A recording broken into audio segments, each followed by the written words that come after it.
We never asked for anything, and we never got anything. We probably won't get anything unless I decide to use excessive strength and force where we would be, frankly, unstoppable. But I won't do that. Okay? Now everyone's saying, oh, good. That's probably the biggest statement I made, because people thought I would use force. I don't have to use force. I don't want to use force. I won't use force. All the United States is asking for is a place called Greenland, where we already had it as a trustee, but respectfully returned it back to Denmark not long ago after we defeated the Germans, the Japanese, the Italians, and others in World War II. We gave it back to them. We were a powerful force then, but we are a much more powerful force now after I rebuilt the military in my first term and continue to do so today. We have a budget of $1.5 trillion. We're bringing back battleships.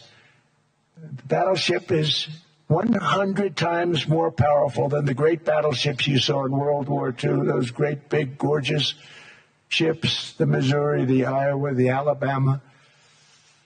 Because I thought maybe we could take them out of mothballs. They said, no, sir, these ships are 100, think of that, 100 times more powerful than those big, magnificent pieces of art that you saw so many times ago, that you still see on television. You say, wow, what a force. 100 times, each ship 100 times more powerful than the big battleships of the past. So that was the end of the mothball story.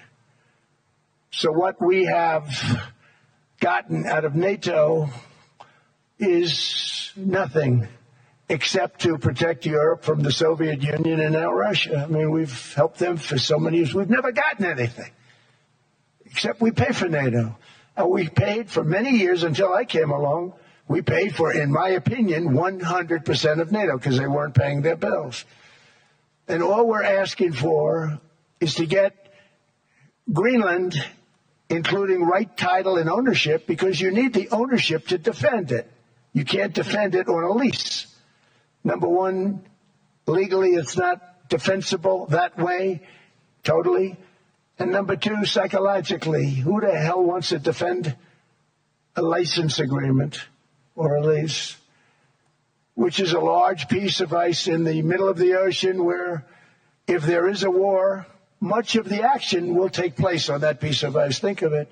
Those missiles would be flying right over the center of that piece of ice. All we want from Denmark for national and international security and to keep our very energetic and dangerous potential enemies at bay is this land on which we're going to build the greatest golden dome ever built. We're building a golden dome that's going to, just by its very nature, going to be defending Canada. Canada gets a lot of freebies from us, by the way. They should be grateful also, but they're not. I watched your Prime Minister yesterday. He wasn't so grateful. But they should be grateful to us. Canada lives because of the United States. Remember that, Mark, the next time you make your statements.